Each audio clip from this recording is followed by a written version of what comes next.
अस्सलाम वालेकुम जी, मैं ਤੁਹਾਡਾ ਮੇਜ਼ਬਾਨ ਡਾਕਟਰ ਇਫਤਖਾਰ ਐਨੀਮਲ ਪੁਆਇੰਟ ਆਰਫ ਵਾਲੇ ਤੋਂ। ਜਿਸ ਤਰ੍ਹਾਂ ਤੁਸੀਂ ਜਾਣਦੇ ਹੋ ਐਨੀਮਲ ਪੁਆਇੰਟ ਆਰਫ ਵਾਲੇ ਤੇ ਹਰ ਰੋਜ਼ ਮੈਂ ਅੱਛੇ ਤੋਂ ਅੱਛਾ ਜਾਨਵਰ ਲਿਆਉਣ ਦੀ ਕੋਸ਼ਿਸ਼ ਕਰਨਾ। ਇਸੇ ਤਰ੍ਹਾਂ ਹੀ ਅੱਜ ਮੇਰੇ ਇੱਕ ਭਾਈ ਏ ਰੌ ਸਾਹਿਬ ਹੈਗੇ ਨੇ ਮੇਰੇ ਨਾਲ ਚੱਕ 52 ਐਸਪੀ ਏ। ਲੋਕੇਸ਼ਨ ਮੇਰੀ ਹੈਗੀ 52 ਐਸਪੀ ਰੰਗਸ਼ਾ ਪਾਕਪਤਨ ਦੇ ਦਰਮਿਆਨ ਦੇ ਵਿੱਚ ਹੈਗਾ ਤੇ 52 ਐਸਪੀ ਦੇ ਵਿੱਚ ਖੜਾ। ਰੌ ਸਾਹਿਬ ਦੀ ਗਾਂ ਇਹਨਾਂ ਨੇ ਮੈਨੂੰ ਦੱਸੀ ਸੀ, ਮਾਸ਼ਾਅੱਲਾ ਗਾਂ ਇਹਨਾਂ ਦੀ ਫਰੀਜ਼ਨ ਦੀ ਬੜੀ ਪਿਆਰੀ ਏ। ਪਹਿਲੇ ਤੁਹਾਨੂੰ ਗਾਂ ਦਿਖਾਣੇ, ਉਸ ਤੋਂ ਬਾਅਦ ਆਪਾਂ ਮਾਲਕ ਨਾਲ ਕਰਾਂਗੇ ਸਾਰੀਆਂ ਗੱਲਾਂ।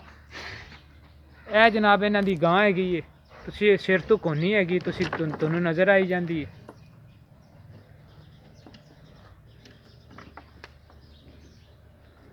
लेवा शेवा जे तई लाई आंदी माशाल्लाह तैयार होंदी पई। नस्ल माड़ा जे रोकी ना कमली गां थोड़ी जी डरी खड़ी देखी वेखी विच ले जी। ए माड़ा जे नसर छड्डी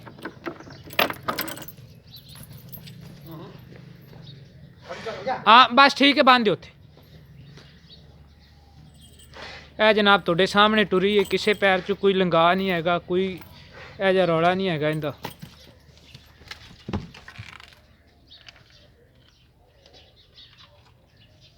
ਇਹ ਆਪਾਂ ਇਹਨਾਂ ਤੋਂ ਸਾਰੀਆਂ ਗੱਲਾਂ ਪੁੱਛਾਂ ਦੀ ਕਿੰਨਵਾਂ ਸੂਆ ਸੂਈ ਏ, ਪਿਛਲੇ ਸੂਏ ਦਾ ਕੀ ਦੁੱਧ ਰਿਹਾ ਹੈਗਾ, ਕੀ ਹਿਸਾਬ ਕਿਤਾਬ ਰਿਹਾ। ਵੈਸੇ ਲੱਗਦੀ ਤਾਂ ਇਹ ਪਹਿਲਣ ਹੀ, ਲੇਕਿਨ ਇਹ ਪਹਿਲਣ ਨਹੀਂ ਹੈਗੀ, ਇਹਨੇ ਦੂਸਰਾ ਸੂਆ ਅਜੇ ਤੱਕ ਉਹਨੇ ਹੁਣ ਸੁਣਿਆ ਹੈਗਾ। ਇਹ ਜਨਾਬ ਤੁਹਾਨੂੰ ਇਹਦੇ ਥਣ ਨਜ਼ਰ ਆਈ ਜਾਂਦੇ ਨੇ।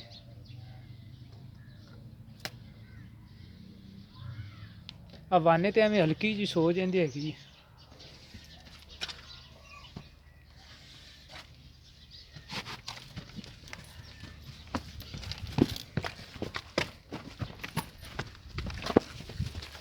ਇਹ ਜਨਾਬ ਜੋ ਕੁਛ ਵੀ ਇਹ ਤੁਹਾਡੇ ਸਾਹਮਣੇ ਹੈਗਾ। ਇਹ ਆਪਾਂ ਇਹਨਾਂ ਤੋਂ ਸਾਰੀਆਂ ਗੱਲਾਂ ਪੁੱਛਾਂ ਤੇ ਵੀ ਪਿਛਲੇ ਸੂਬੇ ਦਾ ਕੀ ਹਿਸਾਬ ਕਿਤਾਬ ਸੀ ਤੇ ਕਿਵੇਂ ਗੱਲ ਸੀ। ਲੈ ਜਵੇਦ ਭਾਈ ਇੱਥੇ ਮੇਰੇ ਕੋਲੇ ਆਓ। अस्सलाम वालेकुम। ਹੋਰ ਜਵੇਦ ਭਾਈ ਕੈਮਰਾ ਸਾਡੇ ਮਨੇ ਤਬੀਤਾਂ ਸਿਹਤਾਂ ਠੀਕ ਨੇ। ਜਵੇਦ ਇਹ ਤੁਹਾਡੀ ਗਾਂ ਨੇ ਕਿੰਨਵਾਂ ਸੂਆ ਸੁਣਿਆ? ਇਹ ਪਹਿਲਾਂ ਅੱਗੇ ਸਾਡੇ ਕੋਲ ਸੂਈ ਹੈ ਤੇ ਦੂਜਾ ਸੂਆ ਹੈ। ਦੂਸਰਾ ਸੁਣਿਆ। ਹਾਂਜੀ ਇਹ ਤੁਹਾਡੀ ਆਪ ਦੀ ਘਰ ਦੀ? ਘਰ ਦੀ। ਠੀਕ ਹੋ ਗਿਆ। ਪਹਿਲੇ ਸੂਏ ਦੀ ਇਹਦੇ ਪਿੱਛੇ ਵੱਛੀ ਸੀ ਕਿ ਵੱਛਾ ਸੀ? ਵੱਛੀ ਸੀ ਇਹਦੇ ਪਹਿਲੇ, ਫੇਰੀ ਸਾਡੇ ਕੋਲ ਸੂਈ ਹੁਣ ਸਿੱਧੀ ਹੋਈ ਹੈ। ਅੱਛਾ ਹੁਣ ਮੂੰਹ ਦੇ ਵਿੱਚੋਂ ਛਿੱਗੀ ਹੈਗੀ। ਇਹ ਦੂਸਰਾ ਸੂਆ ਸੁਣੇ ਕਿੰਨੇ ਕੁ ਦਿਨ ਇਹ ਜਵੇਦ ਲੈ ਗਿਆ ਦੀ ਸੁਣ? ਇਹ 4 ਦਿਨ ਲੈ ਜਾਵੇ 5 ਦਿਨ ਲੈ ਜਾਵੇ। 4 ਤੋਂ 5 ਦਿਨ ਅਜੇ ਤੱਕ ਇਹ ਸੂਣ ਚ ਲੈਂਦੀ ਹੈਗੀ। ਤੇ ਜਵੇਦ ਪਿਛਲੇ ਸੂਏ ਕਿੰਨਾ ਦੁੱਧ ਕਰਦੀ ਰਹੀ? ਇਹ 16-17 ਲੀਟਰ ਦਿੰਦੀ ਪਿਛਲੇ ਸੂਏ 16-17 ਕਿਲੋ ਦਿੰਦੀ ਰਹੀ। ਦਿੰਦੀ ਰਹੀ ਹੈ। ਇਹਦਾ ਮਤਲਬ ਇਹ ਵੀ ਇਹ ਦੂਸਰਾ ਸੂਆ ਸੁਣੇ ਹਾਂਜੀ ਇਹ ਉਸ ਤੋਂ ਜ਼ਿਆਦਾ ਕਰੇ। ਦੁੱਧ ਦੇਵੇ।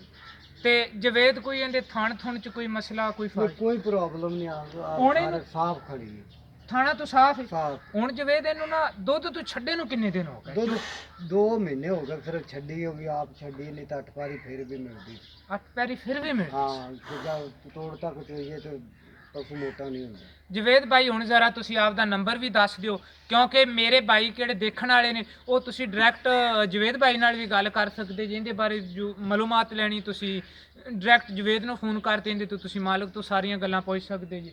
0342 17 29 156 17 29 156 0342 17 29 156 ਇਹ ਭਾਈ ਜਵੇਦ ਦਾ ਨੰਬਰ ਹੈ। ਤੇ ਮੇਰੇ ਨਾਲ ਤੁਸੀਂ ਕਰੋ WhatsApp ਤੇ ਰਾਬਤਾ, ਈਮੋ ਤੇ ਰਾਬਤਾ 0346 87 87 250। ਮੈਂ ਉਮੀਦ ਕਰਨਾ ਮੇਰੀ ਅੱਜ ਵਾਲੀ ਵੀਡੀਓ ਇਹ ਤੁਹਾਨੂੰ ਪਸੰਦ ਆਵੇਗੀ। ਕੋਸ਼ਿਸ਼ ਕਰਾਂ ਤੇ ਆਉਣ ਵਾਲਾ ਜਾਨਵਰ ਇਹਦੇ ਤੋਂ ਵੀ ਅੱਛਾ ਹੋਵੇ। ਬਹਰਹਾਲ ਮਾਸ਼ਾਅੱਲਾ ਇਹਨਾਂ ਦਾ ਜਾਨਵਰ ਬਹੁਤ ਅੱਛਾ ਹੈ। ਤੇ ਪਾਕਿਸਤਾਨ ਜ਼ਿੰਦਾਬਾਦ।